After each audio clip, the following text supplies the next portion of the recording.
Okay, thank you. Welcome everyone to the third and last session on the of the course on Bayesian nonparametrics taught by Peter Mueller. So if you have questions during the session, you can put them on the chat. I'm Alex Schmidt, I'm managing the chat, and I will have Peter, I will tell Peter, or you can also unmute yourself and ask him questions. So I pass over to you, Peter. Thank you once again. Thank you, Alex. Thanks for coming back. So our program for today, I want to talk about random partitions and clustering because that's a common application of nonparametric Bayesian methods. Remember, last thing we talked about yesterday was the polyurn or Chinese restaurant process, which is the random partition that's implied by IID sampling from a Dirichlet process mixture random probability measure. So you still have the last slide from last time, and maybe just for later reference, I might want to still state one more thing. So here's the Chinese restaurant process, which is simply the random partition implied by the Dirichlet process mixture. So that's when we have yi comes from a mixture of, say, typically normals, though it doesn't have to be, the G of mu, and the G has a Dirichlet process prior m G star. If this is the model that implies a partition of the experimental units I equal 1 to n, let's say without loss of generality patients. And when you only focus on the random partition, then people often refer to it as the Chinese restaurant process. Remember, we introduced these cluster membership indicators, set I equal little k if I is in the K-th cluster, where the K-th cluster was the set of all I with theta I equal to the K-th unique value. Like, even if you don't remember details, just remember set I were the cluster membership indicators. And all what I want to still state here for reference is you can actually write down the joint distribution for all the cluster membership indicators. We never had it explicitly stated. You can see it essentially on the left side on the slide. On the left side in the slide, do you see that we have the probability of the next guy joining any of the existing clusters? If we multiply it up, I equal 1 to n. So if we take the expression from the left side and we multiply it, I equal 1 to n of probability set I given set 1 through I minus 1, where this one we would be copying verbatim from the left side. I should still do one more correction. We really only need here from I equal 2, because the first patient, by definition, the first patient is in cluster 1, because there's only one way of clustering one experimental unit. So if we multiply this up from 2 to n, copying verbatim the expression there from the left side, then when you multiply these expressions up in an n-fold product, by the time that all the smoke clears, the expression that you get, let's ignore the denominator, so it's just proportional to, you get m to the cap k, where cap k is the number of clusters. So cap k is the number of clusters. It's the size of the partition, or the number of distinctive of different patient subpopulations, times product over all clusters, k equal 1 to cap k, of nk minus 1 factorial, where nk is the cardinality, the size of the kth cluster. Do you see where that nk minus 1 factorial comes from? Each time you add a patient, you multiply with the current size of the cluster. You do that up to adding the last one, and that it creates that factorial. We didn't have that expression yet, but I want to refer to it later. So there's actually, this is the explicit expression for the probability of a random partition of n experimental units under the Chinese restaurant process. Same thing in different words, it's the probability of clustering the n patients using the polar urn. Or again, same thing in different words, it's the probability of creating ties of the latent theta i's that arise when you replace the mixture model on top of the screen by a two-line hierarchical model. So we'll come back to that later. Let's give it a name. Let's call it equation 1. Enough of the review from last time. We want to continue today with an example. It's a very simple example. It literally fits on one slide. And the data even fits on one line here. So these are cancer patients, sarcoma patients. I'm told sarcomas are essentially that's any tumor that doesn't fit into any of the other tumor types, which in particular means that sarcomas can be very heterogeneous because it's really a bag of different things. So what we have here is something like 10 different sarcomas. They are listed in the top line here. So here we have 10 different sarcomas, and all these patients they are recruited in some trial, and we observe tumor response or not. So there's a binary response for each patient. For example, for the first sarcoma subtype, we recruit 28 patients who present with that sarcoma subtype. Of those 28 patients, 6 patients show response. Of the third last one, we recruit 12 patients and we get 1 response. And besides other things, one of the inference questions, might be now on the basis of that data. And to start with, we have to be clear that that data is not very informative. I mean, this is very limited data. But on the basis of that data, could we try to cluster these sarcoma subtypes into some clusters that are more similar than others, just on the basis of how patients respond to this particular treatment? For example, just staring at the first 2 sarcomas, they seem to have a very similar response rate, so maybe we can cluster them together. And we'll try exactly that. We'll try that using a Chinese restaurant process, or equivalently polar urn, or equivalently sampling under the hierarchical process mixture model. So down here you can see the model. The sampling model is, we assume that patient yi, the number of successes for patients in sarcoma type I. So I index is now sarcoma types. Our experimental unit in this example are sarcoma types. The experimental units are I equal 1 to 10, the 10 different sarcoma subtypes.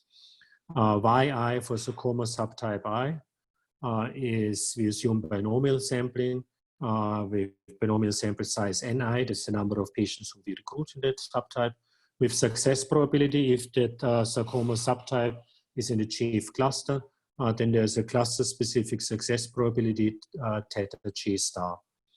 And we assume a polar urn on the cluster membership indicators. Sorry, there's a typo, that should be a set. We assume a polar urn, means Chinese restaurant process, on the cluster membership indicators, and we assume IID sampling of the theta J stars, or I could say theta J star IID from some underlying base measure G star. And the polar urn, the polar urn comes with a parameter. It's a polar urn with parameter cap m. Then you know already from our earlier discussion, these 2 lines, this line here is totally equivalent, actually including these 2 lines are totally equivalent with the last line. I could as well have said the yi comes from unknown distribution G, where G is represented as a Dirichlet process mixture with a Dirichlet process prior on the mixing measure with total mass M and base measure G star totally equivalent, right? So under this model, we carry out our inference, and you see the result of the inference on the left side in a little figure. It's not exactly overwhelming or earth-shattering, but you can't expect more with that limited data. So what this figure shows, it plots for the 10 different sarcoma types. I hope it's 10. After it's only 8. Not sure what I did there. So for 8 of these sarcoma types, it shows the posterior probability of a pair of subtypes being in the same cluster. Can you read this event, Zi equals Zi prime? That is simply saying that the two subtypes, sarcomas I and I prime, are in the same cluster. So for example, can you see here, these first two sarcomas that also feature up here in the data. And sure enough, it looks like the success rates are very similar. And it turns out also in the formal inference, white is close to 1, black is 0 in this plot. So they have a very high probability of clustering together. Besides those, there isn't that much going on. With a little bit of fantasy, you might be able to see maybe there's some evidence of a good cluster here, like those 4 sarcoma subtypes. One might say the cluster together. But maybe there's not that much more you can see. On the diagonal, of course, you have always 1 because each sarcoma clusters together with itself. That figure, by the way, also highlights another thing. Whenever you try to report inference on random partitions, it's a little awkward because how exactly do you summarize that? Among other things, one of the problems you run into is known as the label switching problem. The cluster indices J are not unique. They might be if you do any permutation of the cluster indices, you get the identical posterior probability, the way how it is set up. So you cannot report posterior probability of being in cluster 1. That is meaningless because cluster 1 could be any of the clusters. So what I like to report is things like posterior probability of any pair of experimental units clustering together. That is all I wanted to tell you about the Chinese restaurant process and clustering on the Dirichlet process mixtures. Maybe just by way of a brief summary and motivating what's coming next. Just the strengths and weaknesses of using the Chinese restaurant process. So one strength is certainly it's easy, it's computationally easy. Another strength is it's coherent across sample sizes in the sense that the probability of a random partition of n guys, you get it from the probability of a random partition of n plus 1 guys. If I add here like n plus first one.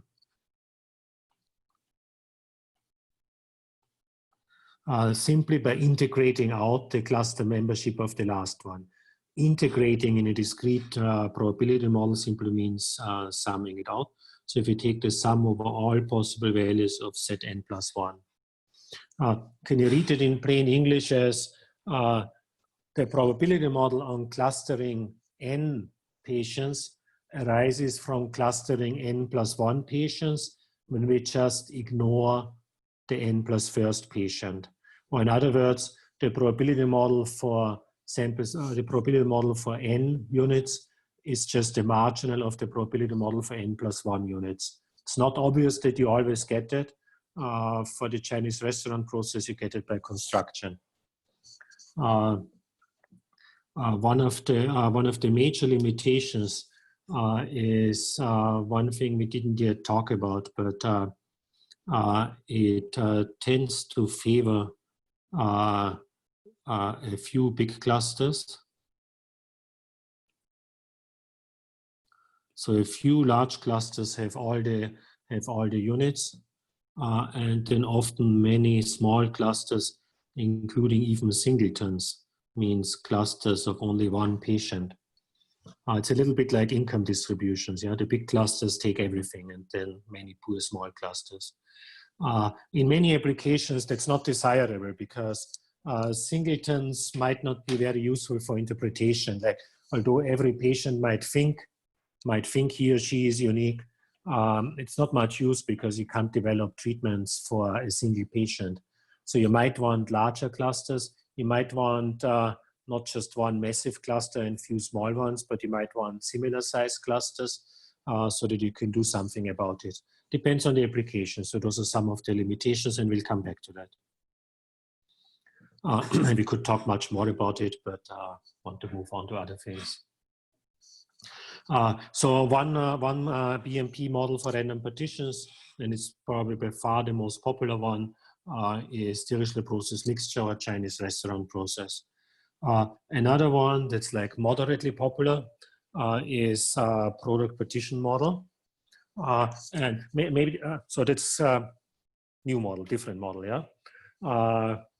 Just disclosure up front, it's really not saying much, yeah? So here's the statement of the general model.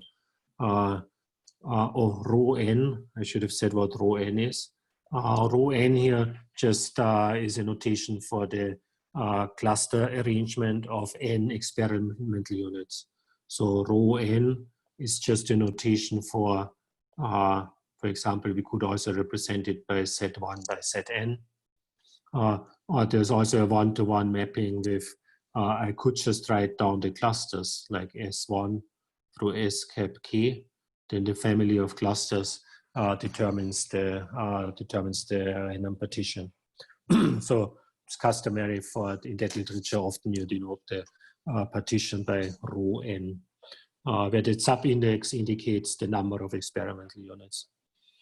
So if the probability model for the random partition is such that it factors across clusters as some function of the clusters, then it's called a product partition model. For example, here's one. So for example, the following model would be a product partition model.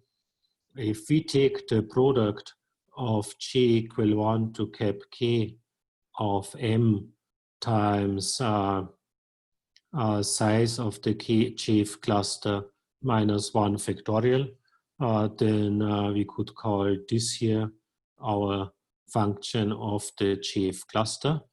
That function of the J cluster is also known as the cohesion function. And recognize it as fitting into the general format. Of course, do you recognize this as exactly what we just had a minute ago? It's exactly the expression for the Chinese restaurant process. So the Chinese restaurant process is a special case of a product partition model, where the cohesion function is essentially size of the J cluster minus 1 factorial. But it could be more general, it could be anything else. For example, also a uniform prior. If you have a uniform prior over all possible partitions, that certainly can be written trivially as a product of cohesion functions, which are just the constant. So that would also fall into that framework. That way, it's really not saying much because many probability models for random partitions fall into that framework. Typically, you call it, when you refer to the product partition model, abbreviated as PPM, you refer to this type of prior on the random partition together with a sampling model on the data. And for the sampling model of the data, can you read that expression asterisk on the right-hand side as that expression is saying that the data within each cluster is exchangeable. Like it's independent across clusters and exchangeable within clusters. Because within clusters conditional on some cluster-specific parameter theta j star, it's again independent, and then we would have to complete the model with a prior on the cluster-specific parameters. The prior on all the cluster-specific parameters, typically you assume here independence of some prior on each of the theta G star. Do you recognize that? So some of you might know about the definitive theorem. These two lines together, saying that the data within each cluster is independent given some latent parameter, that is equivalent to saying that the data within each cluster is exchangeable, means the probability model is symmetric with respect to the indices. End of the footnote. Yeah. Main thing, just saying, when you have the PPM, it's usually understood to include a sampling model that is independent across clusters and involves cluster-specific parameters. You'll see that model occasionally here and there, including the Chinese restaurant process is a special case. And there's one variation of this model, which is my personal little pet. And to be honest, it's really not much. It's doing something actually reasonably trivial. It's the following observation. Like focusing on particular applications. Let's go back to clustering patients. Excuse me. When you want to state the probability model for a random partition of your patients, you would usually want to have something of the type that patients with similar characteristics, patients with similar baseline covariates, they should be more likely to cluster together. In a clinical study, you typically record for each patient many baseline covariates. Like when you go to the doctor, to the hospital, they ask you endlessly many things. And then like any two patients with the same prior treatment history, a priori, before you even carry out the study or anything, you might think they should be more likely to cluster together. Any two patients with similar relevant genomics should be more likely to cluster together. Like if two patients have the same relevant biomarkers, they should be more likely to cluster together. Or in other words, what we want to do, see here in that first display math, I first highlight in yellow. What's in yellow is still the PPM from the previous slide, right? And now I want to modify the PPM from the previous slide in such a way that my prior probability model should favor clusters of my prior probability model should favor clusters that puts patients with similar baseline covariates together, should favor to co-cluster patients with similar baseline covariates. So here we assume that experimental unit I comes with covariates xi. These covariates need not be random. Covariates could include things like dose assignment. There's nothing random about the dose assignment. You decide it, right? If you want, see that there's one nice thing about probability models on random partitions. There's awfully many possible partitions of n patients, awfully many, but only finitely many, which means in plain text, you can write on the right-hand side, you can write anything on the right-hand side as long as it's non-negative. Like put anything on the right-hand side, as long as it's non-negative, you can always normalize because it's finitely many partitions, just divide by the sum over all of them. There's no measure theoretic niceties that you have to take care of. So you're free to mutilate the yellow PPM every which way you like. In particular, if I want to modify it in such a way that I want to favor similar patients to cluster together, even before I see any outcome, you can simply do that. Yeah. Here in pink, you see a factor that we call similarity function. Many of you will be familiar with hierarchical clustering. In hierarchical clustering, they use a notion called the purity function. The purity function is something that tells you how similar or how homogeneous are the variables in a cluster. It's exactly the same idea. So that pink G of xj star, oh sorry, I should say what the xj star is. xj star is simply the covariates arranged by cluster. So xj star is the set of all xi for I in Sj. Generically, we tend to use, I always try to use a star to mark any quantities that are cluster specific. So the theta j star was cluster specific. The xj star is simply the patient specific covariates arranged by cluster. And that function should now be just simply something that returns a large value when the xi in that cluster are similar. Say all patients in that cluster, have the same biomarkers, and should return a low value when they are very different. And then you can then use your fantasy to come up with good, like you can use anything, anything goes. As a default, we tend to use what's there in the next display math. And this is just for computational ease and for easy calculus. There is in blue and in green, you can see let's call it auxiliary model Q. Like if we take any conjugate model, for example, if the xi's are continuous variables, I would use a blue normal distribution with a green prior on the normal location parameter. You can analytically integrate out the normal location parameter.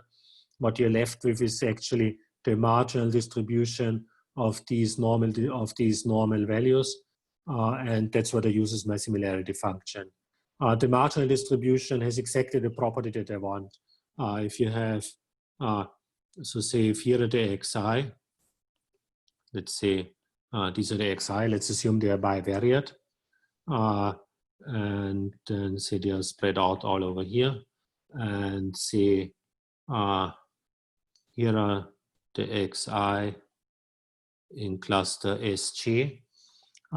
Then the marginal distribution for the orange xi's tends to be it's higher for more closely clustered xi's. So it has exactly the property that I want. The more homogeneous the xi's, the higher the value of the g of xj star. Importantly though, that blue and green model is just chosen for easy calculus, for easy evaluation. That's it. So that's what we call in the PPMX. Disclosure, there's really nothing special about it. You could say the PPMX is just yet another, it's really just another product partition model, now with a new, now with a different cohesion function. We could simply call that product, call it C prime of Sj, and that's exactly what it is. Yeah, it's just another PPM with a cohesion function that now includes the covariates. You're certainly allowed to do that, and it would still be a PPM. So now we have a reasonably big class, a reasonably big family of probability models for random partitions, including with that construction we have now allowed to include in the random partition a regression on covariates. Like the probability model on the right hand side is indexed with covariates, which in my mind is simply a regression on covariates. Means if you have a partition, if you have clusters that are very homogeneous in the covariates, that will have a very high probability under that probability model. Whereas if you consider clusters that are very heterogeneous, like throwing together experimental units with very dissimilar covariates, that should have very low probability under the desired probability model. Is this a good moment to pause for a second? Any comments, reactions? And there was nothing deep. There was nothing really deep going on. Yeah, I just wrote down essentially whatever I wanted on the right hand side. As long as it's not negative, you're allowed to do that, because there's only finitely many partitions. You can always divide by the sum to create a probability measure. By the way, such a model would in particular would allow you like choosing appropriate cohesion functions. I can penalize, I can discourage singletons. Like if in my particular application, I don't want to see singletons because I want to have subpopulations, I want to have clusters that are meaningful, you can include it in your prior. You can put your preferences into the prior, which is a common thing to do. So one simple example, and we have actually already seen the example because it was on the title slide for this part. These are data from a clinical study with 700 patients. There are 2 treatments, and the response, I should have marked it here as YI. So this is the YI. The response is time to progression, and there is a bunch of covariates. All these are the covariates, including dose, estrogen use, etc., including continuous covariates, including count covariates. So including quite a bag of different covariates. But so for each patient, we observe a bunch of covariates. Making inference, one of the covariates is the variable of interest. The variable of interest is high dose versus low dose. But we'll now implement inference about the dose effect by assuming a PPM with regression on covariates, which means in particular that we'll assume a random partition model that favors to create clusters of patients with comparable number of positive lymph nodes, with similar initial tumor size, etc. And you have already seen this picture. So these are survival functions. Survival functions, remember, it's just 1 minus the CDF.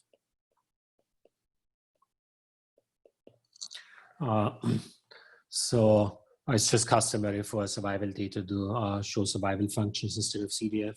So here you see for different treatment combinations, for different covariate combinations, you see the survival function. What we could do now is you could focus on high versus low. For example, we could compare this versus that. And that would tell us, like, if we compare these two in the figure, oh, that's an unlucky choice because that is solid line against solid line in the plot. Would have helped if I had used colors now. But if we compare these two survival functions, that settles the question. For a patient with this set of other covariates, should you use high or low dose, etc. So that was just an example where this can be used. That's all I want to tell. That's what I wanted to tell you about basic models for random partitions. So we really only talked about the Chinese restaurant process, or digital process mixture, and the PPM.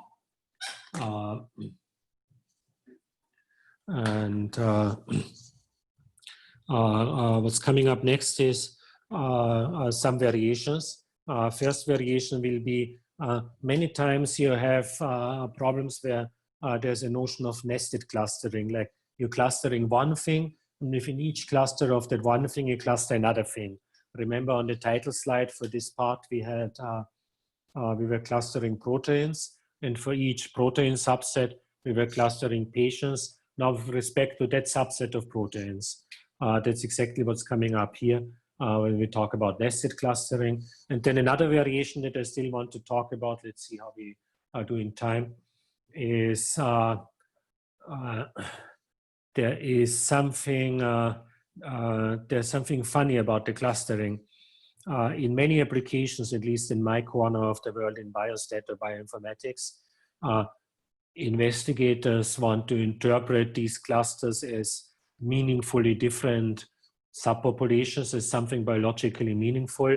Or in marketing, if these were marketing data, you might want to interpret the clusters as meaningfully different subsets of your customers, for whom you should maybe use different marketing strategies. I don't know, people who go on vacation for the beach or for the sport or for tranquility or whatnot. For any of these applications, you really want clusters that should look very distinct, very different, right? The more distinct that the clusters are, the easier it will be to interpret them as something biologically meaningful. Whereas nobody screamed, like nobody complained. Let me go back again to where did we have the last statement of a random partition model. We had it right here, but let me actually go back to the, can I still go back please to the, Here, this is all the way back to slides from yesterday. I just want to draw your attention to, so here was the Chinese rest. This is essentially the polyo urn, but here I said a monstrosity and nobody screamed. The monstrosity was, we have IID sampling, IID prior on the cluster specific parameters. Do you realize what it means? For example, if these were marketing data and the theta J star were the probability of a customer buying a particular type of car, then if your clusters have all like independence, does not enforce any kind of separation, then you might well end up with clusters that have very similar preferences for your cars. There's no point in separating these clusters and running different advertising campaigns, right? Or in other words, in some applications, we might want to change from that independent prior to something different, and that is another thing we'll talk about. But before that, first variation, nested partitions. So I want to talk a little bit about nested partitions, not so much for the sake of the nested partition itself, but just to communicate that typically the random partition is just part of some bigger model where there's many other things going on. So this was the example from the title slide where the picture actually shows, I think it's actually the data. The columns are proteins, so you can see proteins in the columns. And the first thing we'll do, first we will, in orange, we'll create clusters of the proteins. Here's the first cluster, second cluster, third cluster, fourth cluster. Oh, and here's a funny thing. We'll also allow for one cluster of proteins. We have 4 clusters of proteins in this case, and the remaining proteins are simply proteins that cannot be meaningfully clustered together. We explicitly allow for that. We'll talk about that in a second. But then within each, so each of these clusters, each of these protein clusters is a subset of proteins. And there's the notion that a protein cluster, in a moment we'll index them, so protein cluster with index W.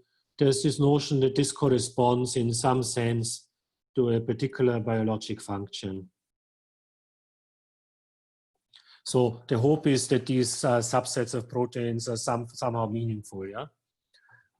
Then with respect to each of the protein subsets, we want to cluster now in the rows are the patients. And with respect to each of the protein subsets, we want to now create blue subsets of patients. So here are subsets of patients. This is how the patients cluster with respect to the first protein cluster. Say the first protein cluster could be a set of proteins that are somehow related to the inflammatory process, like to inflammation. Then the blue clusters of patients that I just indicated could be how patients cluster with respect to their inflammatory process. The second protein subset might be some entirely different biologic function, like, I don't know, strength of the immune system or something. And then patients might cluster differently with respect to that, and that's totally normal. Like, I think last time when we talked about it, I told you the silly analogy, if we were to consider a cluster of all of us who are now on this Zoom call. So for example, with respect to my preferences in statistics, I know I cluster together with Alex. We share the same preferences. With respect to a different subset of proteins that define Alex, like with respect to her music preferences, we might not at all cluster together, and that's totally fine, right? Same thing is going on here. So what we want to create now is we want a probability model for the orange column clusters, and then nested within each orange cluster, we want a probability model for the blue patient clusters. And that's exactly what I'm going to specify in a moment. And for both the orange one as well as for the blue ones, we want to allow for one cluster of kind of, think of it as the trash bin, like one set of proteins that don't meaningfully cluster together with others. The idea is if there's some proteins that don't meaningfully cluster together with others, if by force we try to include them in the partition, we're going to lose statistical power. Are you familiar with that notion? Short aside, footnote. If you have inference in a normal linear regression or any kind of regression or survival analysis, and if you don't like the inference, here's what you can do. If you don't like the inference, like if you are working for tobacco industry and you don't like the inference from your survival analysis, simply include more and more totally stupid, useless covariates. Sooner or later, those useless, unrelated covariates are going to swamp the meaningful covariates, I don't know, number of cigarettes a day or whatnot, and the signal will go away. As you include more noise in the data, you lose statistical power. That's a general notion. Yeah? By the same token here in the orange partition, by separating out proteins that don't meaningfully cluster together with others, we increase the statistical power of detecting the other clusters. That's the reason why we do that. So all what's coming up now, you should expect an orange model for the column clusters and the blue model for the row clusters nested within the orange ones. That's exactly what I'll do. So just to prepare that, nested within the protein clusters, we have patient clusters, the blue patient clusters, sorry.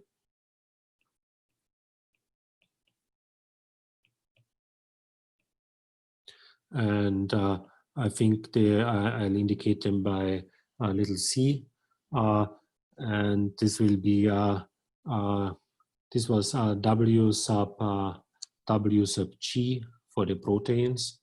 And then it will be C sub I for the patients. So patients are indexed by I. But importantly, there will be a second index G because we have a different blue partition for each column cluster, right? So all what I need now for the next slide, I need an orange prior probability model, and then for each orange subset, I need a blue prior probability model. What do you think I'll do? What do you think I'll do? Nothing difficult, nothing sophisticated. I'll just use a Chinese restaurant process for the orange thing, and I'll use another Chinese restaurant process for the blue thing. That's all. Oh, there will be one little twist. In writing down the Chinese restaurant process for the orange partition, I will allow for one subset of proteins that don't cluster together with the others to increase statistical power of identifying meaningful clusters of the remaining proteins. So that's exactly what's coming up on the next slide. So we want to form the column clusters. So I already told you the column clusters are going to be my orange, I indicate them with the orange cluster membership indicators W. And then I have nested within the column subsets. For each column subset, it's a different partition of the rows. Nested within the column subsets, I have blue clusters for the patients. So those are cluster membership indicators C sub I, but the C sub I also has a second column.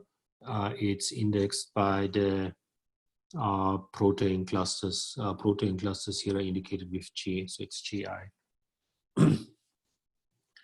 Yeah, that's it. All what I'm going to do now is I'm going to say the orange model is a Chinese restaurant process and the blue model is a Chinese restaurant process. I think I'm not going to say it's a Chinese restaurant process. Instead of that, I'll simply write down, you'll simply see that expression here. Can you see that on the right-hand side? We still have the expression for the Chinese restaurant process in equation 1. That's exactly what you will see in a second. Yep, here it is. Can you see the random partition of, so this one here is the, in our earlier color coding, this is the orange random partition, and this one is then the blue random partition within each orange one. So here's the orange random partition. Can you recognize, ignore the denominator, that's just a constant, yeah? Can you recognize the numerator as being essentially exactly the Chinese restaurant process? This is exactly the Chinese restaurant process. Except for there's this additional part in front. There's a probability pi 0 of any gene, of any protein being in the, what should we call it? Of any protein being in the set of useless proteins. And for the remaining probability 1 minus pi 0, it's a useful protein that clusters together with the others then. And similar thing here in the blue partition, can you again see that essentially we're just saying it's a Chinese restaurant process. And again, we allow for some patients to not meaningfully cluster together with other patients, hoping that that will increase our statistical power of finding subsets for the remaining patients. That's it. That's the model that we use, and on the basis of that, we are trying to find our partitions. And I see there is a question in the chat. For the chunk cluster, beautiful name for it, thank you. Yeah? For the chunk cluster, do you just gather singletons that the Chinese restaurant process creates? Good suggestion. That's essentially how you can think about it. It's a little different though. Can I rephrase the comment a little bit? All the proteins that go into the chunk cluster, they would have otherwise created singletons that would have really muddied my random partition of the remaining proteins. So you can think of the chunk cluster as the singletons, but it's actually even stronger. We do nothing with them. Yeah. Thank you. Good comment. So that problem of nested partitions is reasonably, it's reasonably common. There are several other suggestions. One is the nested Dirichlet process, which we might still talk about later today. So let's defer it for then. Another one is the enriched Dirichlet process, is another prior that creates nested partitions. There is a discussion paper who set up something reasonably similar.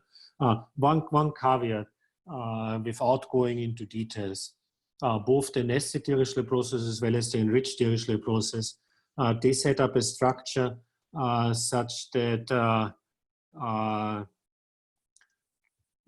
we can, for proteins in the same subset, the probability of the random partition of patients with respect to that protein, the prior, can be the same as the prior for the random partition with respect to another protein, which is distinct from saying that they share the same random partitions. Can you go back again to the slide with the picture here?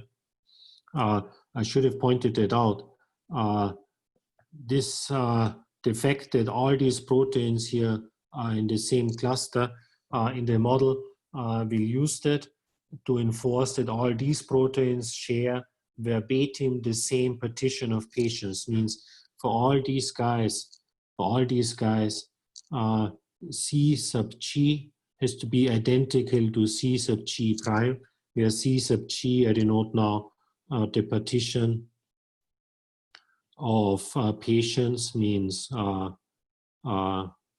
rows with respect to that protein. So if you take any two proteins, G prime, say here is G prime, say here is G. If you take any G prime in the same protein block, they have exactly the same nested partition of patients under this model. In contrast, under the nested Dirichlet process, you don't get exactly the same partition. You only get the same prior for the partition, which is subtly different. Yeah. That said, here are the results. Also, that actually means the thing I had on the title slide was already the result under the data. The left slide shows the data. So the left slide is the data before you actually identify the partitions. Identifying the partitions, it just means drawing thick lines in the rows and columns, right, to create row and column blocks. And that's exactly what you see on the right side, where you see the thick lines for the row and column blocks. Footnote about just graphical statistics. Of course, when you get the inference for the data, the proteins that end up in the same cluster will not be, like, you have to rearrange the proteins to make the picture look nice, yeah. So typically when you see such heat plots, the indices are rearranged to make the picture look nice, because before a rearrangement, the first cluster, like here's the first cluster of proteins, that first cluster might be split all over the horizontal axis. That's all I wanted to tell you for the moment about random partitions. So I think about the random partition simply as a random partition is simply random subsets. So just by way of summary, a partition is just subsets. Well, subsets that are they have to be non-overlapping. And exhaustive means the union of all subsets has to be the full thing. One way of representing a partition is as a binary matrix. I think we talked about it before. So we could represent it as a binary matrix. If I set up a binary matrix where I have in the rows I equal 1 to n, and in the columns, so here I could have the experimental units. Let's just say patients. And in the columns, we could indicate the clusters. So this is k equal 1 to cap k. Then what we could simply do, set up a binary matrix where for each patient we put a 1 for the cluster that the patient is in and zeros otherwise. See, the next patient is in cluster 2, then it would be 0, 1, and zeros otherwise. Third patient is again in the second cluster. Next patient is in the first cluster. Next patient is in the third cluster, etc. Important thing, this would be now a binary matrix with row sum equal to 1, right? Because each patient is in exactly one cluster, right? Non-overlapping subsets means there's only a single one allowed in each of the lines. Another way to think about the binary matrix, and this is in preparation of what's coming up now. Another way to think about the binary matrix is, see, each of the columns essentially identifies one of the subsets, right? So each of the columns identifies one of the subsets. So this one identifies, for example, the second cluster, right? Another one identifies another cluster. So this identifies S sub k, identifies the cluster as a set of indicators for the experimental units that are members in that subset. And that already takes me now to the next topic. When you drop the requirement to unit row sum, then you simply get, with the binary matrix, you simply get an arbitrary subsets without requirement to non-overlapping and exhaustive. So if we just have a random binary matrix,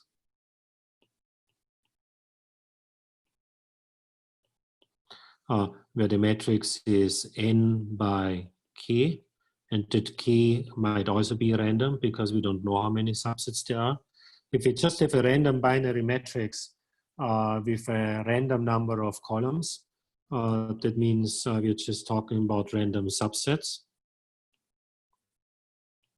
Now, without restriction to non-overlapping and exhaustive, and such random subsets, a probability model for such random subsets are known as feature allocation, and that's exactly what's coming up now.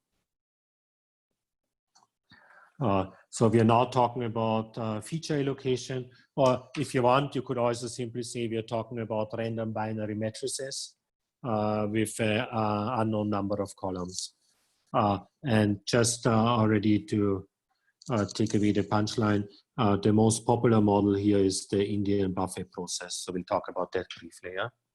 So we'll talk about random subsets, and in my mind, it's really a natural generalization of a random cluster arrangement. A random cluster arrangement is a very special family of subsets. Without that restriction, a general family of subsets is simply a feature allocation. How are we doing in time? I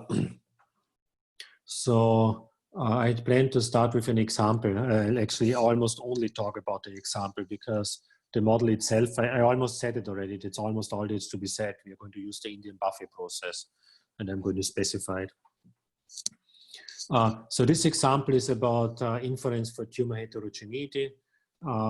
It turns out, so if you go back, if you remember your high school biology, they probably told you that all the cells in our body, all cells have identical DNA.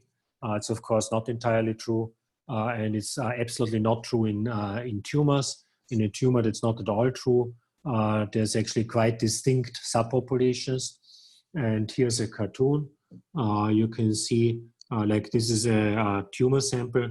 In that tumor sample, there is one subpopulation of the circle cells, a subpopulation of the triangle cell, a subpopulation of the star cells.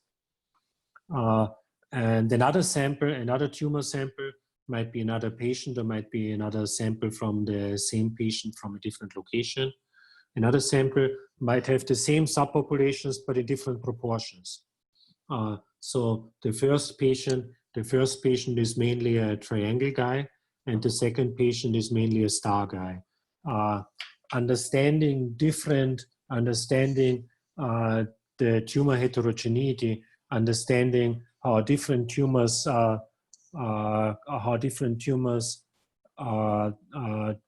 compositions of different subpopulations, or at least compositions with different weights of the same subpopulations, could be important for treatment assignment, because if you have a treatment assignment, if you have a treatment that targets the triangle cells, that might be appropriate for a patient with sample 1. If you have a treatment that targets the star cells, blah, blah. So we want to understand tumor heterogeneity. We want to understand how different samples are composed of different subpopulations with different proportions.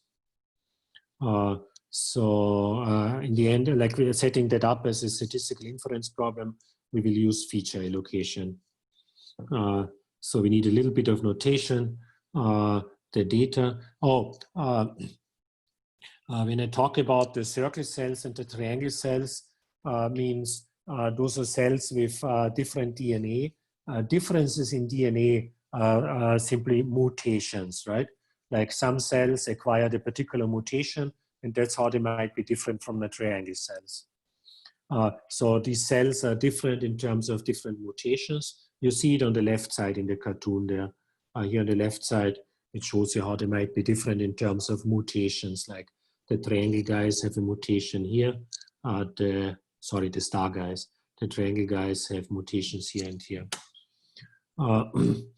So we'll denote with little s will index the mutations, actually single nucleotide variations, S and V.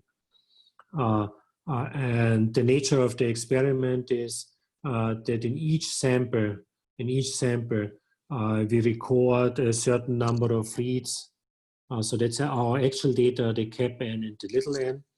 The cap n is the number of reads that we have in sample T. So T index is the sample, or if you so want, the patient. So this tells us in patient T, how many observations do we have for mutation S, little s. And the little n tells us how many of these cap n reads actually carry the mutation. The cap n tells you how many reads do we have at that genetic locus, and the little n tells you how many of these actually carry the mutation. So bummer, that means the data is not like the data does not tell us the decomposition already, right? Like we don't get to observe the decomposition in general. Because in general, what you get to observe is just like you make a soup of all the cells, and then they have their various experimental platforms, and then they just get reads, and those reads are from those are like bulk reads, means they are reads from the mix of all the cells. So our sampling model, the sampling model is the easiest part. Sampling model is we simply assume binomial sampling. We assume that the little n is just binomial sampling of all the reads that we see at that genomic locus with some probability they have a mutation. And here's now our prior model. And in that prior model, we sneak in now the decomposition into the different subtypes. Can you read that line as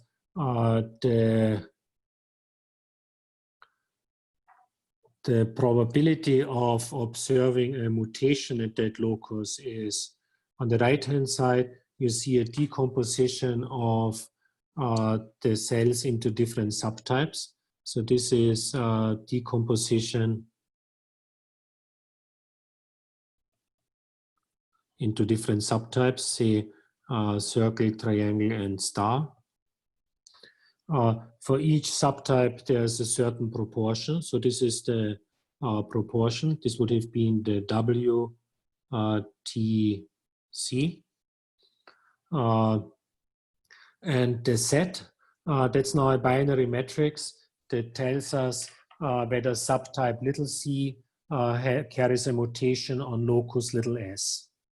So this here is an indicator for subtype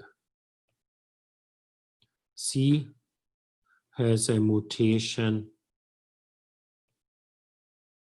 in locus S. And I think it's spelled out here in all. Yeah, next line it says mutation S being in subtype little c is coded as that binary indicator equal 1. And if the mutation does not have, if the subtype does not have that mutation, it's binary equals 0. Do you see what's happening here? We've introduced on the fly, we've introduced a binary matrix. That binary matrix, the rows are the different mutations. So the rows are the different mutation. So S equal 1 to cap S. Those are the different loci where we record mutations. The columns are the subtypes. Subtypes in this business are also called subclones. C equal 1 to cap C. And then we record the 1 if it's there and the 0 if it's not there, blah, blah, blah. Can you see that the cap set simply codes for which subset of mutations defines each of the subtypes of cells? So cap set simply describes subsets of mutations.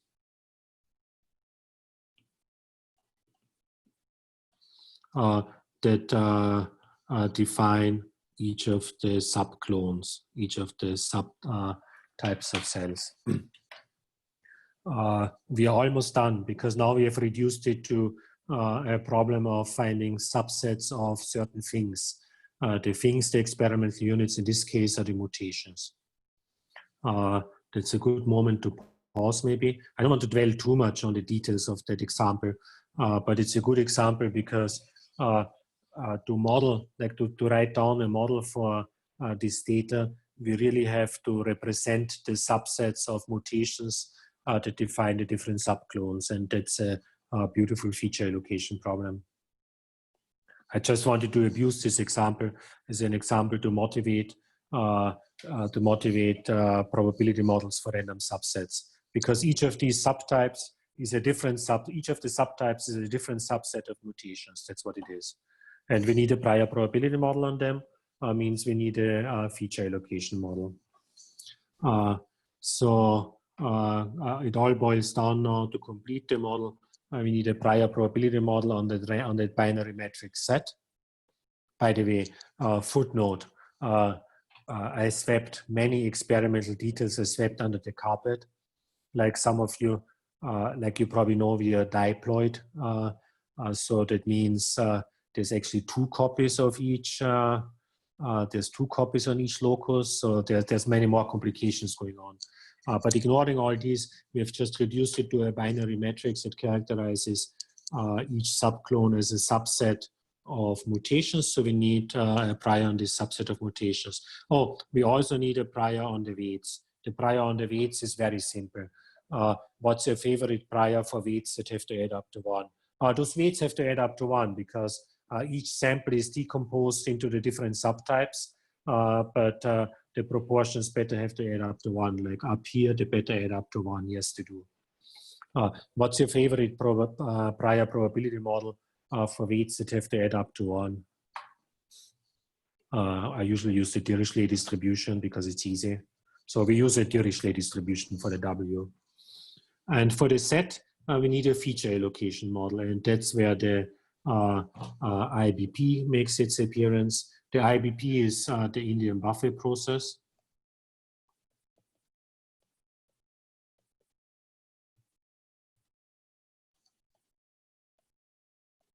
And it's simply a probability model for a family of random subsets. That's exactly what we need, right?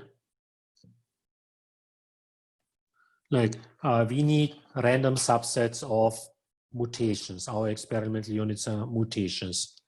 And we don't know how many. So part of the IBP is a family of unknown size of random subsets.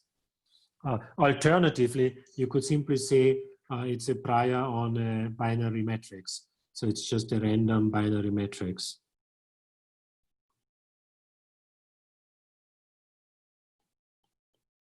Identical, because the binary matrix you can use to represent the family of random subsets, right?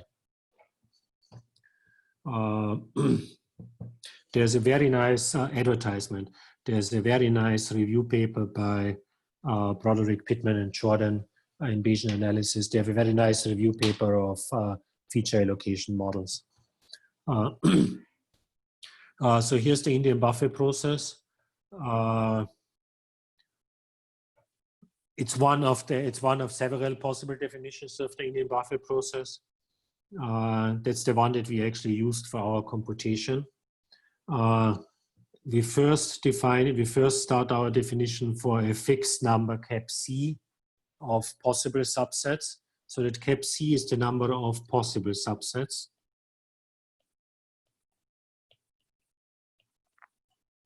Or an upper bound on the number of subsets. And then do you see down here, the upper bound will go to infinity, then there's no more upper bound. So what we do is, for each possible subset, we generate a better distributed random variable. Think of that as something like the popularity of that particular subset, like how often that subset occurs. And then use the prevalence of that subset, you use exactly to generate the membership in the first line. And in that process, it could happen that some of the subsets, sorry, I should have said subsets in this context are also called features. Because a feature is simply a subset of your experimental units, yeah? So it's possible that some of these features might never be selected. Then you get a column of all zeros in this binary matrix. Such all zero columns we drop, and then we take the limit as cap C goes to infinity, and that defines the Indian Buffet process. That defines our prior on that binary matrix, our prior on those random subsets. I should do one thing, just for the sake of tradition. I should also tell you the traditional introduction of the Indian Buffet process. So here is an alternative equivalent definition of the IBP, and that also explains its name, yeah? So imagine an Indian restaurant with a huge buffet.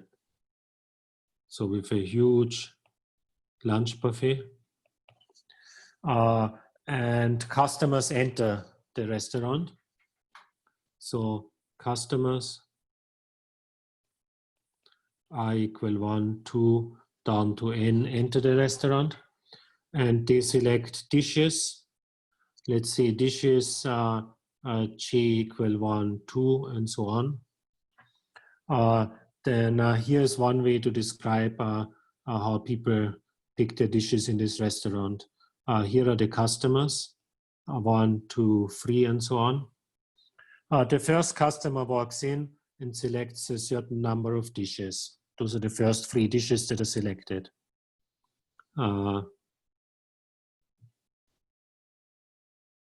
The second customer walks in, might not select some of the earlier dishes, or might select some of the earlier dishes again, and then selects a couple of new dishes, and so on. The ith customer walks in. The ith customer picks some of the earlier dishes with some probabilities, and then picks some number of new dishes. And the probability of the ith customer selecting an earlier dish, given the earlier customers, can I just say set 1 through I minus 1? This is simply given the earlier customers. The probability of the ith customer selecting a certain dish given the earlier selections, that probability is, hope I get it right now, it is m sub j over I, where m sub j is simply the number of earlier customers, say L equal 1 to I minus 1, who picked it. Can you think of this? Can you think of this here as simply the popularity of dish J? So if dish J is butter Mackenwala, then if butter Mackenwala, is that a dish? Whatever. If that dish was very popular among the earlier customers, the next guy is more likely to pick it, yeah? So that's the probability of picking a new dish. Sorry, that's the probability of picking dishes that were already selected earlier. And I still need to tell you the probability of picking a new dish. The number of new dishes, let's call it Ni plus, that's the new dishes. That is a Poisson random variable with rate lambda over I. See, it makes sense that the rate should be decreasing as more and more customers enter. If you are the second customer, you are very likely to select some new dishes. If you are the 107th customer, chances are most of the dishes you like have already been selected before. So it makes sense that that Poisson rate here decreases with I. Do you see the I in the denominator? It's not at all obvious, but it turns out that these 2 lines are equivalent to these 4 lines. They are equivalent. It's not at all obvious, but it's the case. And there's several other definitions. One alternative definition of the Indian Buffet process uses a stick breaking construction, a little bit like the stick breaking that we have seen before. Yeah. Back to our example. We still need to put a prior on the W, but I already told you in words, right? Here's the prior on the W. We assume that the W vector has a Dirichlet prior. It's a Dirichlet distribution distinct from a Dirichlet process. That's it. With that, we can do inference. And here you see the inference. What should I show you? Maybe so the left, the left figure shows for the different subclones. So the columns here are the subclones, the subsets, and the rows are the mutations. This is funny. I could rotate my tablet. But to you, it must seem like I'm really good at writing upside down, right? So you can see the subsets here. I think in this case, green means set as C equal 1 red means 0. Means the first subclone are simply cells that have essentially these mutations. The second subclone, well, essentially those mutations, etc. Right? The last subclone is it a little bit. The last subclone doesn't look looks different from the previous ones again. Yeah. Nobody complains. I cheated a little bit because what I told you in the previous slides. In the previous slides, I described the complete probability model for everything, right? And once you have a complete statistical inference model, in principle, you can do posterior inference. If nothing else, you can implement a big G.E.P sampler, right? What the big G.E.P sampler gives you, what the posterior inference gives you, it gives you a posterior distribution on all the unknown quantities. So as a result from the previous example, as a result, they get a posterior distribution on the metric set given the data. Means I have a probability distribution on binary matrices. But what I show you here in the next slide, I actually show you a single binary matrix. So I've obviously done something to summarize that probability distribution with a single matrix. You can imagine any number of tricks, any number of reasonable ad hoc solutions to do that. We just did one of those. In the second picture, that's by the way, that's a nice plot. What do they call it? They have a name, circular plots. It's a nice way of plotting things. The different segments of that circle are 5 different patients. And for each segment, you see then these guys are essentially the W's. Yeah. So these guys are the W, is the W vector for that patient, which is WT1. How many subclones do we have? We have 5 subclones. The fact that we have 5 patients and 5 subclones is coincidence, yeah? So you see I only see 3 colors, but I just advertised it would be 5. Oh, the others, I guess, are 0, they are negligible, yeah? So that patient that I just circled has the purple, the brown, and the green cell subpopulation. In contrast, that patient over here is mainly a yellow patient, right? So if you have a treatment for the yellow tumor cells, you should recommend it to patient. I can barely read it here. You should recommend, if you have a treatment for the yellow cells, you should recommend it for patient 2, but not for patient 1, right? This is patient 2, and this is patient 1. Make sense? And the right-hand side, that shows the data. So the data shows now for each of the patients, patient 1, 2 through 5. And in the rows, you have the different mutations. For each mutation, you just see the fraction of reads that you observed at that locus that actually carried the mutation. So this was the data. The plot on the right-hand side, that's yet another thing. That's yet another thing that we shall not talk about. So that's all I wanted to tell you about feature allocation. It's a good moment to pause. If anyone has any comments, questions, suggestions. We moved a little fast, but in the end, I really didn't tell it that much. Executive summary of what we talked today. First, we talked about random subsets that are non-overlapping, also known as partition. And we just wrote down 2 probability models. And then we talked about random subsets without any restriction. And I showed you 1 application. That's all we did, yeah?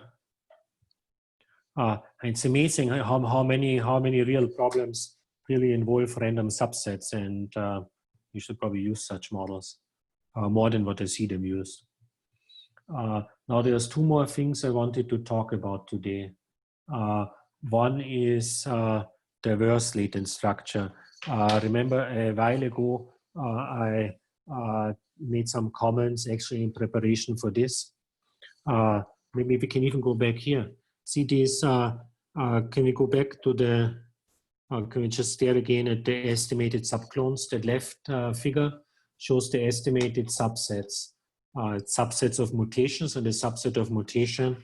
So subsets of mutation. subset of mutations that defines a subclone, right?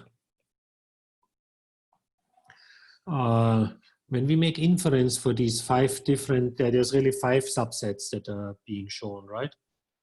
It's very helpful when these subsets are very different. Actually, here we kind of lucked out. They really look different, yeah? Like the next thing you would do when you write a paper, you would stare at these 5 subsets and you would see what, like you would see which loci are these actually, like which proteins, which genes are these. And maybe you can give some interpretation to the subclones and give them some nice name. In general, though, there's no guarantee that you get such beautiful inference. You might also get subsets that don't look very different, yeah? If you want very different subsets, then you should actually ask for that upfront. So you should ask for diverse latent structure. What I was going to tell you next, let me show you the first slide and then I'll ask my question. Essentially, I'll ask you the question, what should we do next, yeah?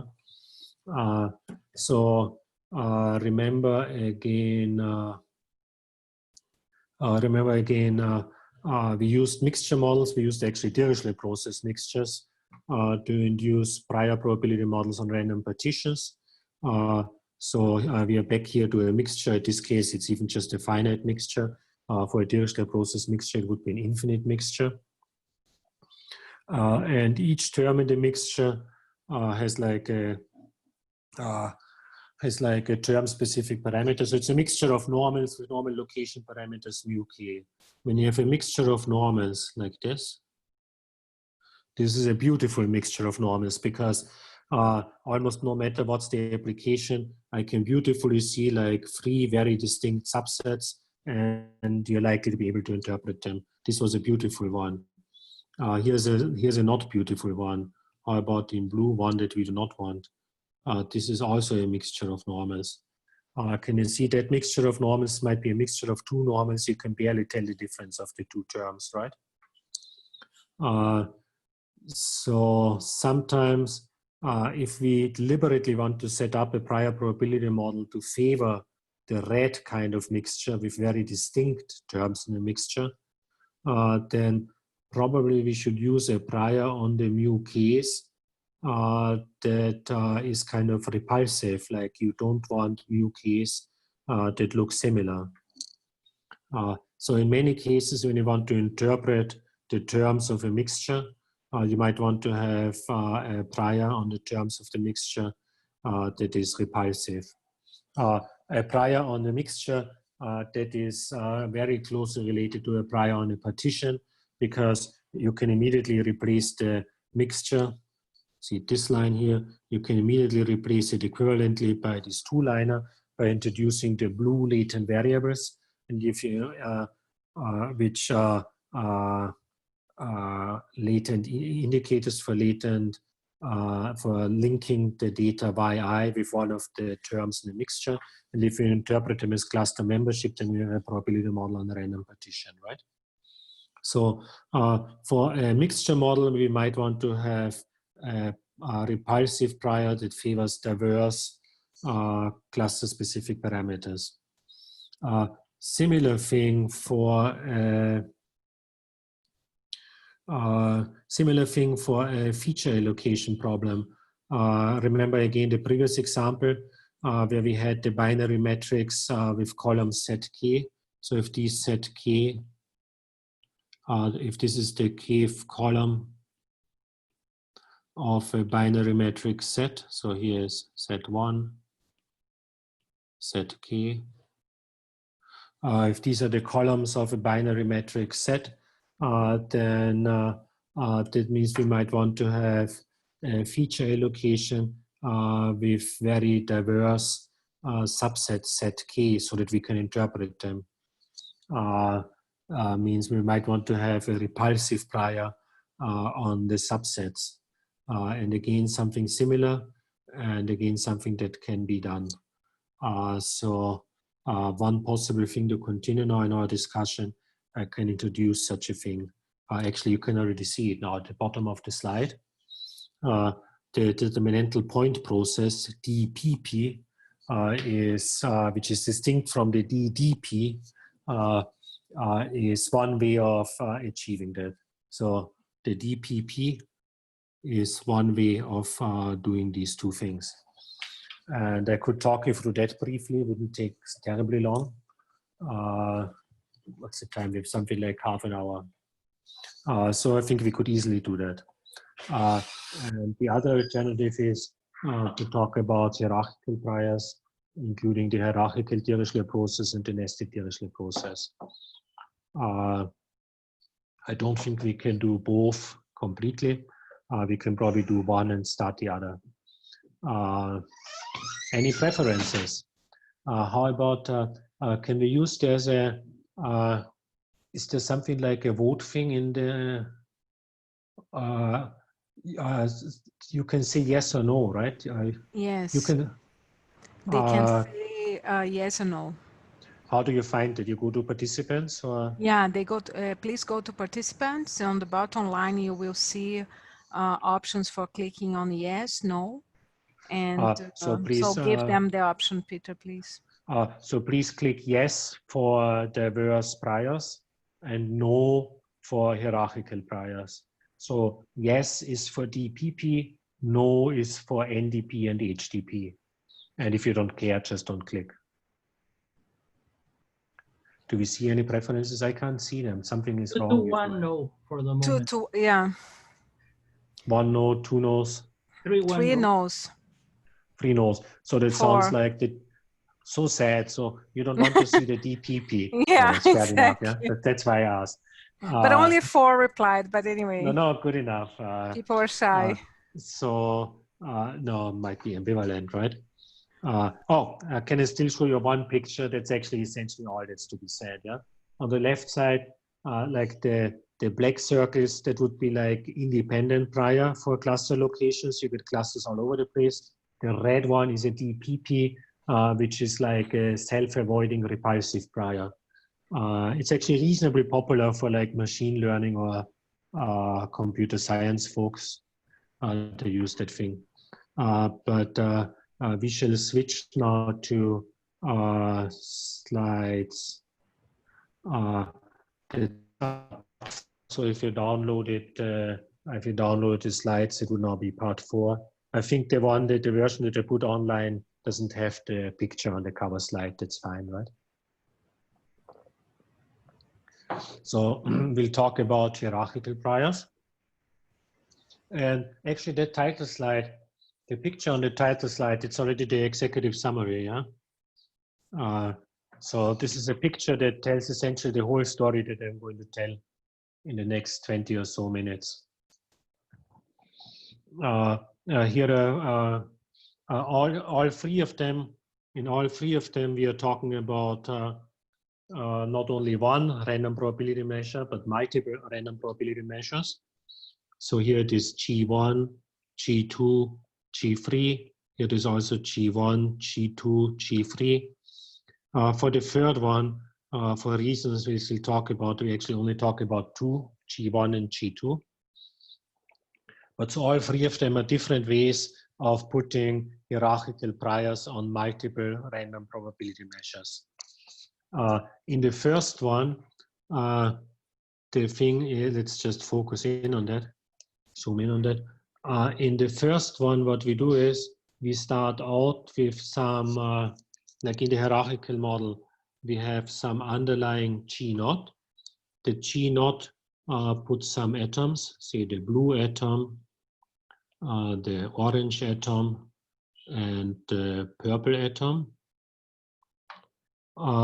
And then the random probability measures G1, G2, G3, they'll again be Dirichlet process priors, but now with the base measure G0, means some of them might pick up the purple one. I think I see the purple one here, I see the purple one here, or actually all of them pick up the purple one. Some of them might pick up the blue one. I see the blue one here, I see it here. Everywhere, oh, that was a bad choice. Some of them might pick up the orange one. I see it here. I see it here. Here it's really tiny, but all of them with different weights, right? So can you see how the 3 random probability measures share the same atoms, but with quite different weights potentially. So if we have then data, if we have like Y1I from G1, then we might see some of the blue ones, some of the orange ones. If we have Y2I from G2, and if we have Y3I from G3, on the Y3I, we are probably not going to see much orange, yeah? Let's still make here a cartoon. Maybe here we see quite a few orange. Here we might see some orange. We might see some blue. We might see some blue here. We might see some blue here. Here in the third one, we actually see quite a bit of, I think that one here, which is green here, seems to have a high weight here. So we might see lots of green here. So they share some of the same atoms in the end in the data, but not the same distribution. In the second construction, which is the NDP, we'll see that the setup is such that in the hierarchical prior, we are starting with a bunch of random probability measures. Actually, what we are going to do is we are going to set up, like here, we are going to set up a distribution Q, which is a discrete distribution, which we can write as summation. I would like to use now the same notation that I shall use in a second. Let me just cheat here a little bit. So it's a discrete distribution summation pi h equal 1 to infinity of G star sub h. Can you see the Q? Can you see that Q here as a distribution of distributions? Because when you take a draw from Q, you pick one of the G stars. And if the G stars themselves are distributions, then the Q is a distribution of distributions. And each of the G1, 2, 3 that we finally want to get in that picture picks then one of them. For example, one of these G's is the green guy here. And that green guy happens to be selected by G1 and G3. Another one of them is the blue guy. It's a sum, so there's like the green guy, there's the blue guy, here's the blue guy. That blue guy happens to be selected by the second one.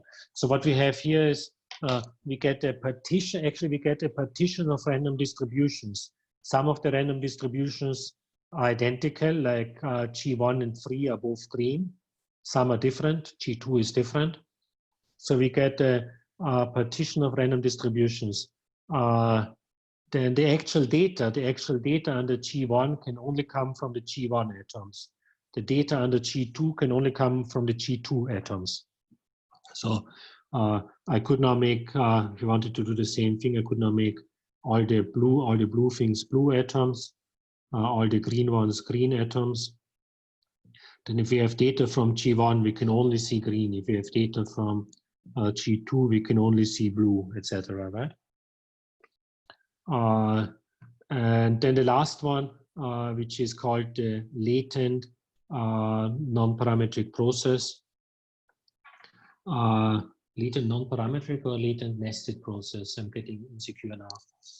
I hope I spell it out in the slide later. Yeah, that's a different animal.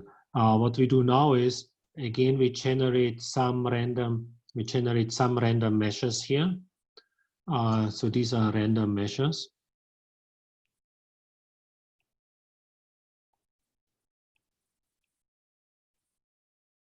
Did you notice what I did not say?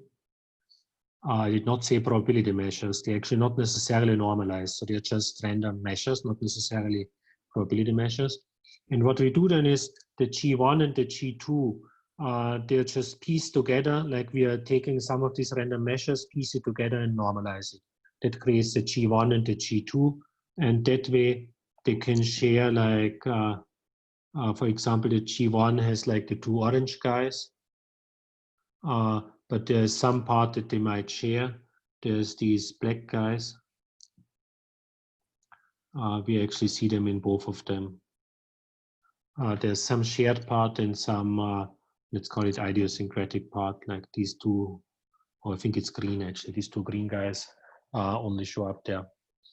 I essentially told you everything now. I'll just talk now through the details. So these are like 3 different ways. These are 3 different ways, and we'll talk about some other variations too.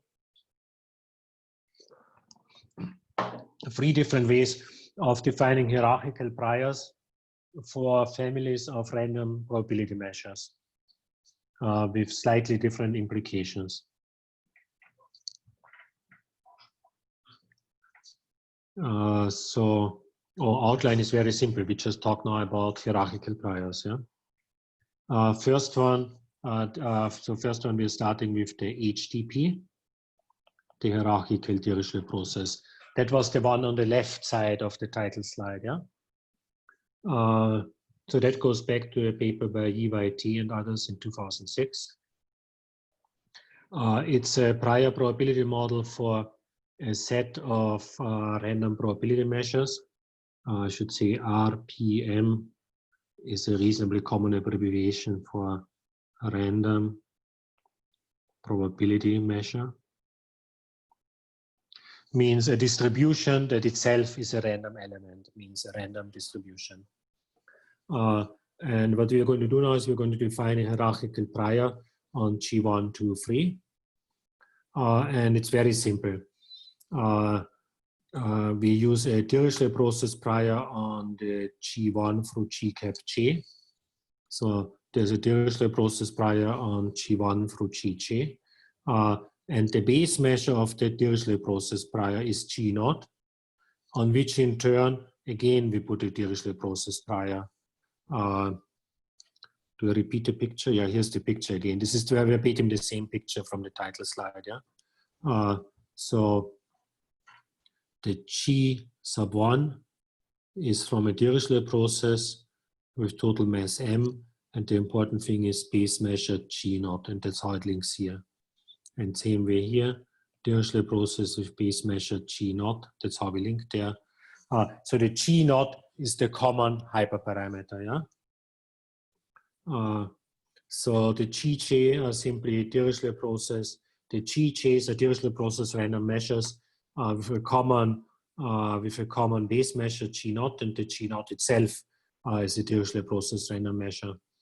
By the way, that's a funny thing. That is a somewhat awkward thing to use a discrete base measure. Like in this case, our base measure itself is discrete, because that means that implies that some atoms of Gj might actually be identical, and that creates some complications in computing. So that's the construction. It's a reasonably straightforward construction. Like we should have put it here on the side. Yeah, the G0 comes from a Dirichlet process, say M and H, and then the Gj given G0 comes from a Dirichlet process, say M and G0. The total masses don't need to be the same; they could actually vary. Yeah. That implies, in particular, that G0 is discrete. So the G0 is, in particular, is discrete. So it's summation pi sub h times point mass at, let's call it mu sub h. Then those atoms are the only atoms that the G sub j can pick up, but they'll pick it up with different weights. So the G sub j, sorry, I use different notation up there. The G sub j will pick up the same atoms, but with different weights. Each of them with different weights, because for G1, 2, 3, we're using different instances of the stick breaking. So they will surely not have the same weights. Up there I used notation already, I should stick with that notation. So summation over L of WLJ delta MLJ, where J is the G index is the probability measures. Then the atoms MLJ, they can only be the MLJ, they must be coming from those mu h. Yeah? But the weights, they are totally different, and they are different for each one of them. Which means in particular that none of the G prime, they cannot be identical because each of them have different weights. And this example is just an example in the original UIT paper. In their paper, they think of the G naught, think of the atoms as a vocabulary, like in the context of topic modeling. The atoms of G naught could be different words. The weights could just be the overall prevalence of these words. Then CAP G1, G2, and G3, those could be 3 different documents, where each document uses some of the words from the dictionary, but possibly with different weights, because one document might be talking about mathstat using different words, and the second document it might be talking about physics or whatnot. So that was the HTP, the hierarchical Dirichlet process. Careful, there's a never-ending, there's a proliferation of these acronyms. There's like a never-ending family of HTP, NDP, EDP, and everything. And we already had the DDP, right? So here's the NDP, Ufta. Let's maybe jump down and see again the picture. See, here's again the picture. Remember I told you the hyperparameters here. We use them to create a probability measure, summation H. And let me just see that I use the same notation. Summation H, pi H times G star sub H. And it's actually infinitely many of them, so it's H equal 1 to infinity. In the picture, I could only draw 4 of them. So we have the Q here is now a distribution on distributions. And then each of the G_Js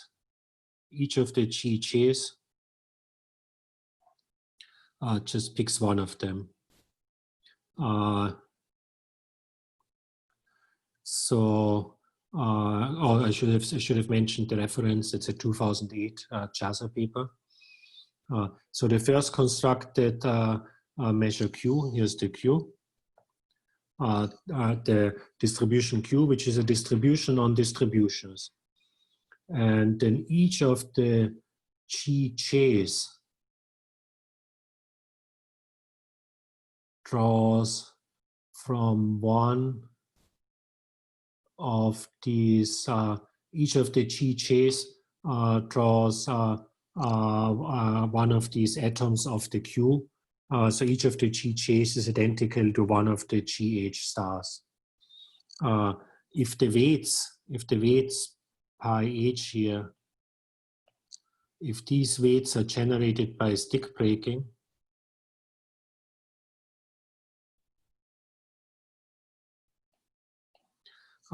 then that becomes a Dirichlet process. Say it's stick breaking with parameter alpha, then it becomes a Dirichlet process with total mass alpha. And if the G sub H star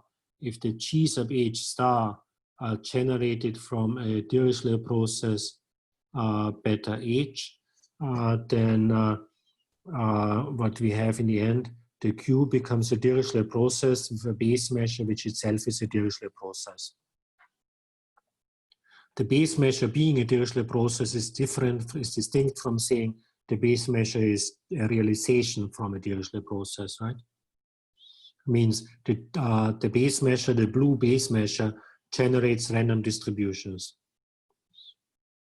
That's how we generate the G1 star, G2 star, etc.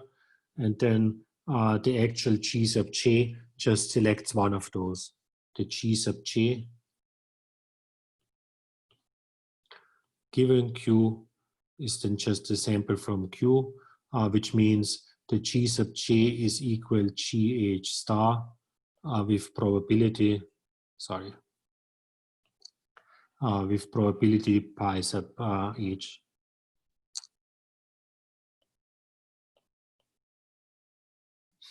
That's what it means to have a weight pi sub H on GH star.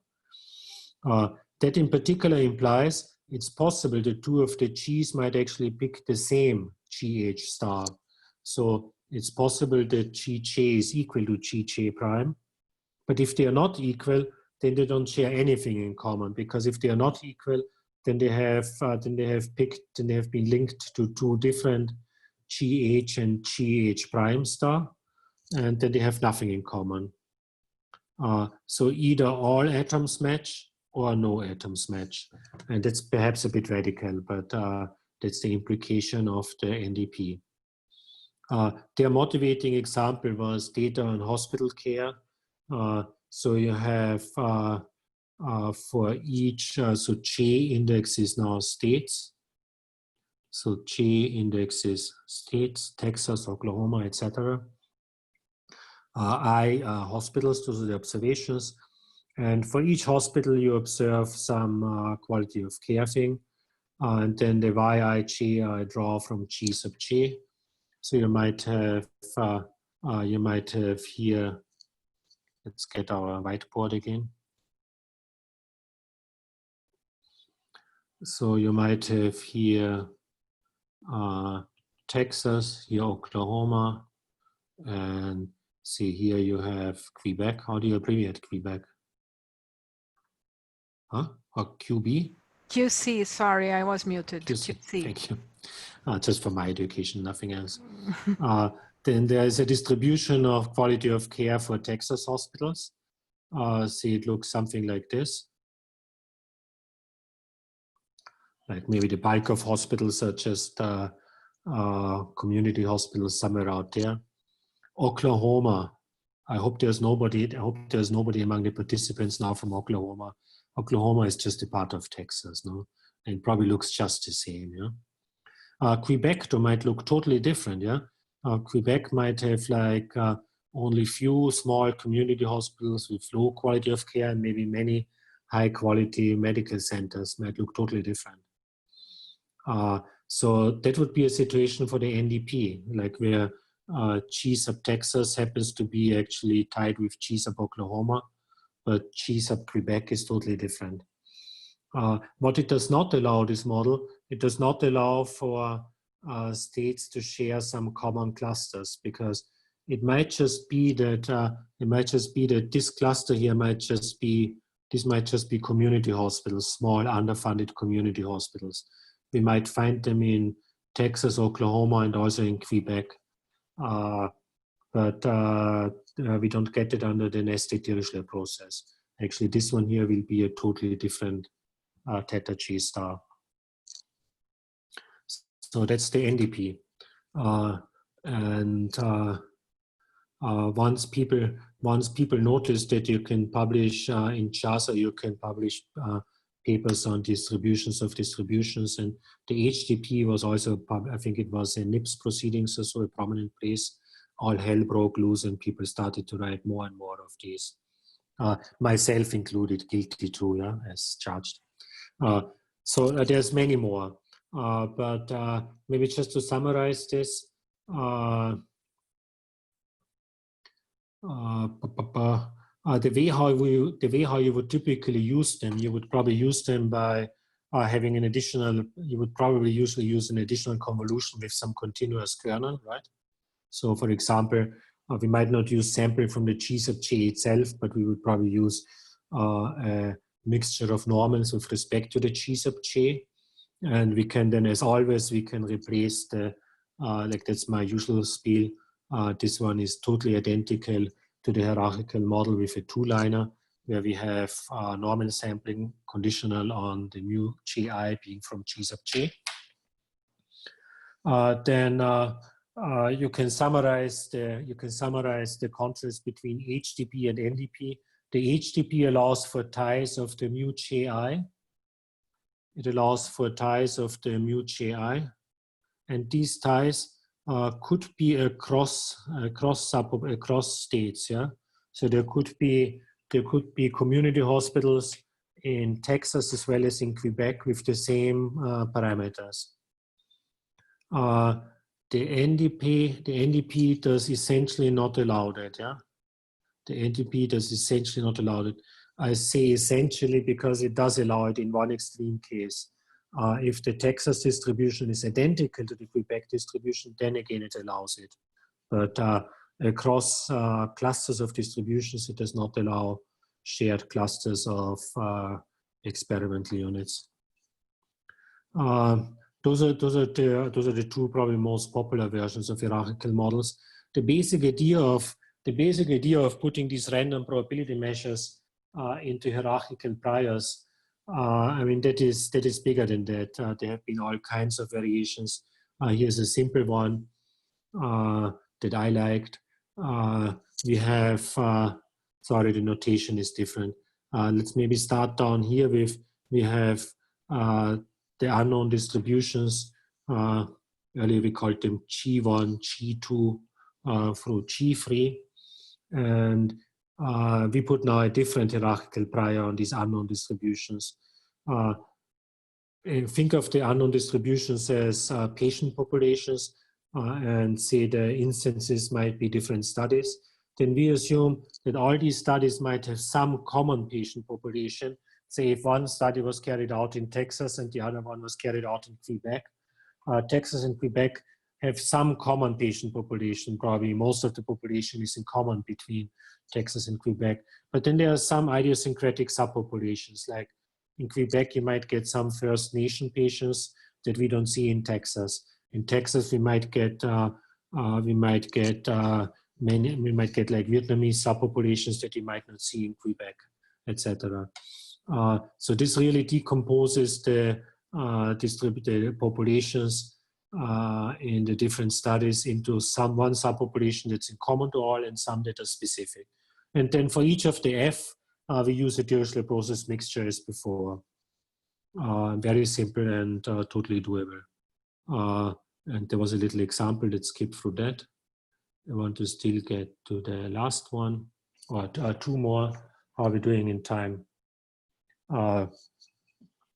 Maybe let me just jump to one more, the last one, because I think, so this is a recent Bayesian analysis paper, and there's a similar one in JASA and a similar one in biometrics. I think it's a new cottage industry that's starting to grow there in Milano in Italy, where some of the people are who do these things. They call it latent nested processes. That was the third item on the title slide, the LNP. It's very elegant constructions, yeah.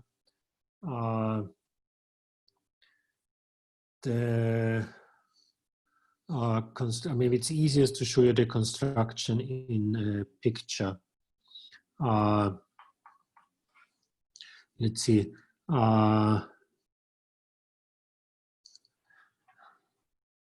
Here's again G1 and G2. Let's do it only for two of them, yeah. We are going to, it's not going to become much of a picture. I'm just going to rewrite what's on the left side, yeah. We are going to write those random probability measures just proportional to. So now on the right-hand side, I can just put a random measure. It need not be a probability measure, yeah.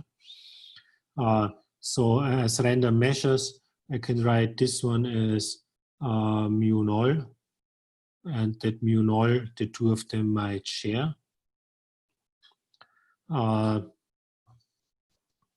So actually, let's see if we can make a picture there, yeah. So say here are like if it's all of the random measures that we create, they will be discrete random measures. I can show them as a point configuration. Say this is in black, the mu null. You can think of the mu null as the kind of patients that are in common between, say, Texas and Quebec. And then we are adding in red, we are adding mu1 for Texas. There's like some measure, there's some random measure, which is really just points, which is specific to Texas. And then let's add in blue, mu2 for Quebec. And so those are, say, the First Nation patients. They're only specific to Quebec hospitals.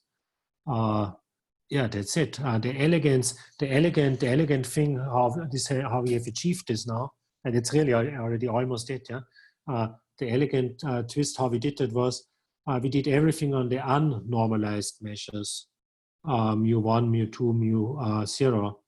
And with the unnormalized measures, you're allowed to simply add them. You're allowed to simply add them up. Nothing happens. When you add two discrete measures, that simply means you take the union of the point configurations. The mu0 is then the part that is in common. Oh, and I should still say how what's their prior on these mu sub j's. Their prior on these mu sub j's exactly those. Remember we talked about the normalized random measures. So it's exactly the same one with the like the random measure that you generate with a Poisson process, where we have first the Poisson process, where we first augment the space by having the desired sample space cross the R plus, and then we create the pins for the desired random measure. When we had the normalized random measure, we had one more step of normalization. So these are just random measures. So the mu sub j, they're essentially random measures, and they're called completely random measures. Which is simply the first two steps of our construction for the normalized random measure that we had before. And I think it was on Monday still. So that's essentially the construction of the LNP, and that gets us just in time to the last summary slide, which is just repeating the title slide. Yeah. So we actually just about nicely finished what I wanted to tell you about hierarchical models. So that brings us to the end of these. This brings us to the end of these three sessions. We did a rather rushed and quick rundown of some non-parametric Bayes. I hope you got an idea. Most of these things, I mean, it comes down like when the rubber hits the road when you actually implement it. They're actually not that difficult, yeah, because while the representation involves all these infinite dimensional creatures, when you actually do it, you always reduce it to something finite dimensional. Does anyone want to ask a question, make a comment? You can unmute yourself. Please go ahead. Should still put in an advertisement for every 2 years there is a conference on non-parametric Bayes, which is perhaps the best place to see what's going on and to present related work. So that's happening every 2 years, BNP conference. Next one coming up in southern Chile, in Puerto Varas. So that's kind of almost, sorry? When hopefully in October 2021. Okay. Except in There's Chile time. they have a minor pandemic and a small revolution going on. Mm-hmm. But short of all that, we hope it's going to happen in October 2021. Mm-hmm. But watch out for it. I think it's a good conference. Yeah. Yeah, it's very nice. BNP is one of the sections of the International Society for Bayesian Analysis. I would say that it's one of the most active ones, right, Peter? I think it's the biggest one. Yeah, it's funny. It used to be that. So these BNP meetings, it's a whole sequence. Yeah, and the first BNP meeting was a small conference in somewhere in northern Italy, and everyone who did BNP was there and could talk. And you can't do that anymore. Yeah, it has really exploded. So there are some people in the chat saying that it has been a wonderful and dense course. Thank you. Thank you, I don't everyone. know. Again, if anyone wants to unmute yourself and say a few words, go ahead. Feel free. Otherwise, merci beaucoup, and yeah, enjoy your. Merci beaucoup à toi. I think I can say à toi instead of vous. Right, Peter. Again, certainement. Thank you so much. I was just remembering here that I contacted you in the middle of May, and you replied straight away with a positive answer. And I'm so happy that we had this opportunity to have this course with you. Guillermo, thank you so much for your support from CRM in organizing everything, contacting everyone. So just to make sure, if I understand well, in about 1 week or 2 weeks, The videos will be available in the CRM website. Maybe Guillermo can get in touch with all the registered participants to let them know that the video is available. Is that okay, Guillermo? Yes, as soon as everything's available, I will send an email to all the mailing list. Great. Thank Okay, you. I hope, thank you again, and have a nice afternoon, everyone, and stay safe and well. Thank you. Bye-bye. Stay safe and See you soon. healthy. Yeah. Yeah. Thank you. Bye À la bye. prochaine. Merci beaucoup. Bye bye. À bientôt. Bye. À bientôt.